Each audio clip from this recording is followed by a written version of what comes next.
ये है हमारी नई series Trump versus the world, जहां हम डोनाल्ड ट्रम्प के दुनिया पर होने वाले इम्पैक्ट को गहराई से देखेंगे, वो भी एक इंडियन पर्सपेक्टिव से।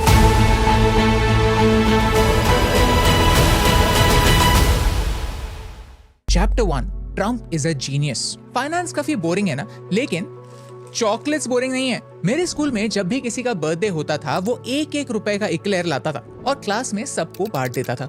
इमेजिन आपका बर्थडे है, लेकिन आप बांटने के लिए चॉकलेट्स लाना ही भूल गए। आपने आपके दोस्त से 100 इक्लेयर्स बोरो किए या फिर उधार ले लिए। तब 100 चॉकलेट की कीमत थी 1 रुपी पर चॉकलेट, यानी 100 रुपए। फिर टाइम निकलता गया और आपने आपके दोस्त का 100 चॉकलेट्स का उधार चुकाया ही नहीं। कुछ समय बाद एक इक्लेयर की कीमत 1 रुपए से चेंज होकर 2 रुपए हो गई और आपका दोस्त बोला, याद है तूने मुझसे 100 चॉकलेट्स बोरो किए थे, अब मुझे भी 100 चॉकलेट्स वापस चाहिए। अब आप कहते हैं ठीक है, ये लो 100 रुपए।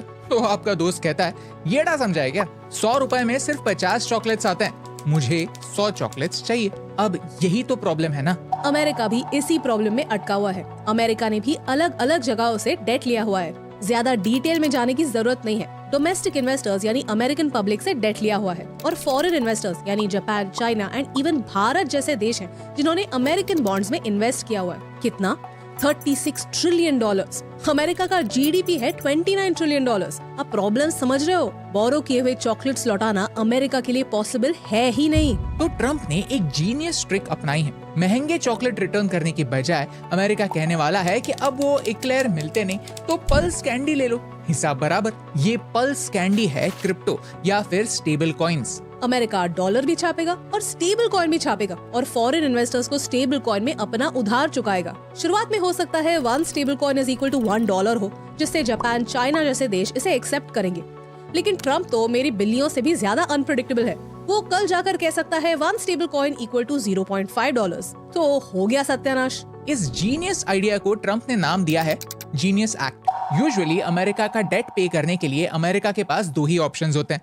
एक, ज्यादा डॉलर्स प्रिंट करो जिससे डॉलर की वैल्यू कम होगी, और 2, टैक्सेस बढ़ाओ जिससे अमेरिकन लोग गुस्सा होंगे। ट्रम्प का जीनियस एक्ट एक तीसरा ऑप्शन लाता है, नई गोली इन्वेंट करो जिससे डॉलर की वैल्यू भी कम ना हो और टैक्सेस भी ना बढ़े, और कोई भी दूसरा देश अमेरिका को ना कहे कि तूने मुझसे उधार लिया है। कोई भी ये ना कह पाए यू ओ मी। जिसे ट्रम्प जीनियस कहता है, रशिया उसे फाइनेंशियल वॉरफेयर कहता है। रशिया का क्लेम है कि इससे अमेरिका दुनिया का फाइनेंशियल सिस्टम डिसरप्ट करना चाहता है, लेकिन मेरा क्लेम है कि इसमें ट्रम्प का पर्सनल फायदा साफ है। चैप्टर 2, ट्रम्प और क्रिप्टो का कनेक्शन। ट्रम्प का बिटकॉइन से क्या कनेक्शन? जब ये बात आप समझ जाओगे तो पता चलेगा कि ट्रम्प कितना बड़ा स्कैम ऑपरेट कर रहा है। क्रिप्टो इंडस्ट्री ने 2024 प्रेसिडेंशियल इलेक्शंस में $200 मिलियन डोनेट किए। ये बाकी कुछ नहीं, लीगल रिश्वत ही होती है, ताकि अगर उनका कैंडिडेट चुनकर आए तो क्रिप्टो के फेवर में डिसीजंस ले, और वही हो रहा है। 2024 में ट्रम्प जीता है और जो ट्रम्प 2021 में क्रिप्टो को स्कैम कहता था, वो अब इस स्कैम का हिस्सा बन चुका है। जीनियस एक्ट के साथ ट्रम्प ने क्रिप्टो को लेजिटिमेट कर दिया है, और वो भी इतना कि ट्रम्प के स्टैचूज भी बिटकॉइन के साथ वॉशिंगटन में नजर आ रहे हैं। ट्रम्प और उसके बेटों ने मिलकर पिछले साल ही वर्ल्ड लिबर्टी फाइनेंशियल के नाम से एक क्रिप्टो कंपनी स्टार्ट की है। इस कंपनी का एक ही उद्देश्य है, बिटकॉइन को ओन करो, क्योंकि बिटकॉइन डॉलर को भी रिप्लेस कर सकता है और सोने को भी।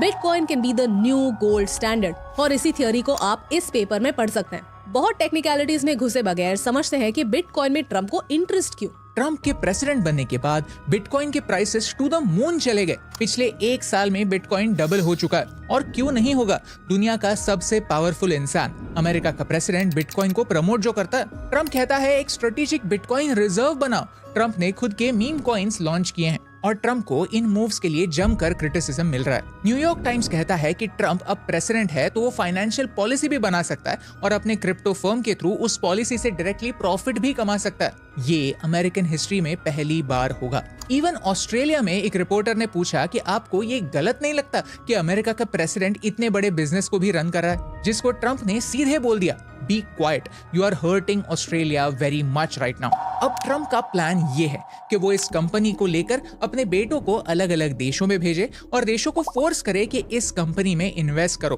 क्रिप्टो खरीदो, और ये पैसा अमेरिका में आए ताकि अमेरिका के पास दुनिया के सबसे ज्यादा बिटकॉइन हो। रिमेम्बर, सेकेंड वर्ल्ड वॉर के बाद अमेरिका के पास सबसे ज्यादा गोल्ड था, इसीलिए वो सुपर पावर बना। इसीलिए बाकी के देशों ने अपनी करेंसी को डॉलर से पेग किया अब गोल्ड को रिप्लेस करो बिटकॉइन से। और प्रेसिडेंट के बेटे की कंपनी है, कौन मना करेगा? प्रूफ देखिए, यूएई की सरकार ने $2 बिलियन क्रिप्टो में इन्वेस्ट किए और बदले में उन्हें हाई एंड चिप्स अमेरिका ने दिए। अब यूएई तो हमारा दोस्त है, तो इन चिप्स का इस्तेमाल हमारे अगेंस्ट होने के चांसेस बहुत कम है। लेकिन एक और देश है जिसका क्रिप्टो में इन्वेस्टमेंट रातों रात बढ़ रहा है, और वो है, you guessed it right, Pakistan. Asim Munir आजकल ट्रम्प के फेवरेट क्यों बन चुके हैं, इसका राज भी बिटकॉइन में छुपा हुआ है। क्योंकि अब पाकिस्तान भीख बिटकॉइन में भी एक्सेप्ट करेगा।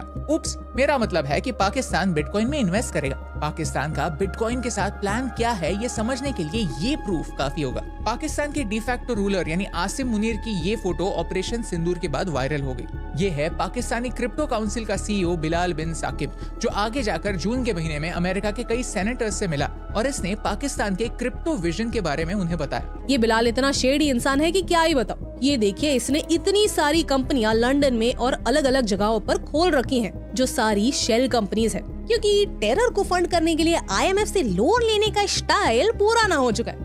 अब है समय बिटकॉइन में भीख मांगने का, क्योंकि बिटकॉइन का सोर्स ट्रेस करना इम्पॉसिबल होता है। तो अगर ट्रम्प खुद के पॉकेट मनी से भी इंडिया पर टेरर अटैक प्लान करता है तो किसी को घंटा पता नहीं चलने वाला।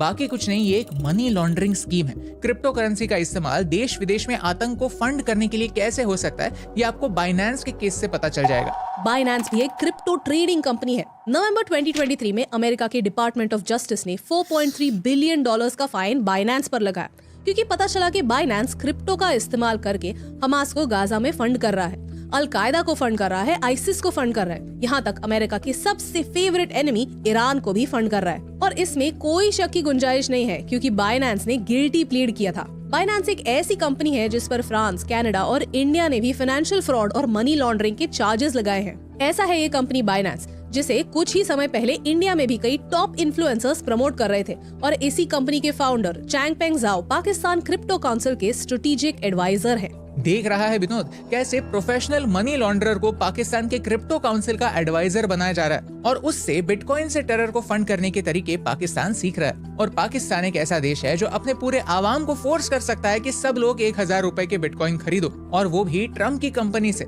इसी से बिटकॉइन की डिमांड बढ़ेगी और प्रॉफिट होगा सीधे ट्रम्प का। This can be the world's biggest scam कि प्रेसिडेंट क्रिप्टो के फेवर में पॉलिसीज बनाएगा, प्रेसिडेंट का बेटा क्रिप्टो की कंपनी खोलेगा, और फिर दुनिया भर के देशों को ब्लैकमेल किया जाएगा कि क्रिप्टो में इन्वेस्ट करो, क्रिप्टो को बूस्ट करो। चैप्टर 3, मास्टर स्ट्रोक और मिस्टेक। पिछले साल हमने एक वीडियो बनाया था जहां हमने एक्सप्लेन किया था कि डॉलर की वजह से अमेरिका एक सुपर पावर है। हर देश के पास अपनी मॉनेटरी पॉलिसी डिसाइड करने का फ्रीडम होता है, लेकिन अमेरिका के पास दुनिया की मॉनेटरी पॉलिसी डिसाइड करने का फ्रीडम है। फॉर एग्जाम्पल, कोविड के समय 2020 में अमेरिका ने रातों रात $3 ट्रिलियन छाप दिए। सेम बात अमेरिका ने 2008 के फाइनेंशियल क्राइसिस के बाद भी की थी। ये सिर्फ पैसे छापना नहीं है, ये चोरी है। अगर आपने मनी हाइस्ट सीरीज देखी है तो इसमें आपको ये साफ हो जाएगा। इसे क्वांटिटेटिव ईजिंग कहते हैं। एक्स्ट्रा पैसे बहुत देश छापते हैं, लेकिन उनका इम्पैक्ट उनकी खुद की इकोनॉमी तक सीमित रहता है, क्योंकि ज्यादातर देशों के सिटीजन्स ही उनके करेंसी को यूज करते हैं। लेकिन अमेरिका का US डॉलर है एक ग्लोबल करेंसी, जिससे यूज पूरी दुनिया करती है। तो इम्पैक्ट सिर्फ अमेरिकन पर नहीं होता, इम्पैक्ट पूरी दुनिया पर होता है। डॉलर कुछ ज्यादा ही ओपी है। अटलांटिक काउंसिल का डॉलर डोमिनेंस मॉनिटर देखे तो साफ पता चलता है। 58% फॉरेक्स रिजर्व्स डॉलर में है, 54% ट्रेड डॉलर में होता है, 88% फॉरेन एक्सचेंज US डॉलर्स में होता है। यानी डॉलर संबंधित डिसीजन लेने की पूरी पावर है अमेरिका के पास, और इसका इम्पैक्ट होता है पूरी दुनिया पर। कोविड के समय जो एक्स्ट्रा पैसे प्रिंट हुए वो हैंडआउट्स के तौर पर अमेरिकन सिटीजन्स को दिए गए, ताकि वो मुश्किल घड़ी में सरवाइव कर पाएं।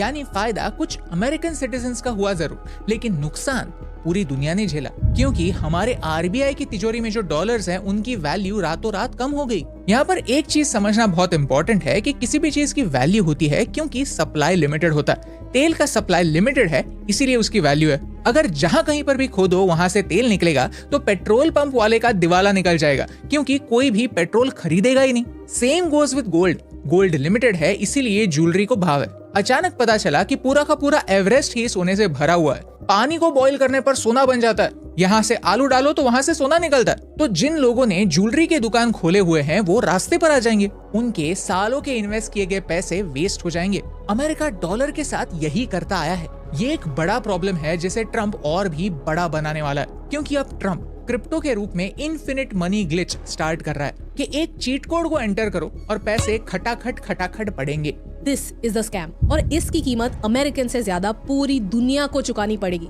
ये सब जानने के बाद लगता है कि ट्रम्प ने टैरिफ्स के साथ बस चेक किया था कि पानी कितना ठंडा और कितना गर्म है। प्रेशर बढ़ाने पर कौन से देश हार मान लेते हैं, नेगोशिएशन टेबल पर उतर आते हैं, कौन से देश डर जाते हैं और कौन से देश फाइट बैक करते हैं। जो भी देश ट्रम्प के सामने झुकते हैं उन्हें ये कहना बहुत आसान है कि ये मेरे बेटों की कंपनी है, हम क्रिप्टो में कुछ धमाका करने वाले हैं। चलो $1 बिलियन का बिटकॉइन खरीदो, तुम्हारा टैरिफ कंट्रोल में रखता हूँ। या फिर ट्रम्प ने पाकिस्तान को कहा होगा कि मैं पीएम मोदी को बोलूंगा वॉर रोको, तो क्रिप्टो को एक्सेप्ट करना होगा। इसके बाद तुम्हारे टेरर की सारी फंडिंग बस क्रिप्टो में करो, बिटकॉइन की डिमांड बढ़ाओ।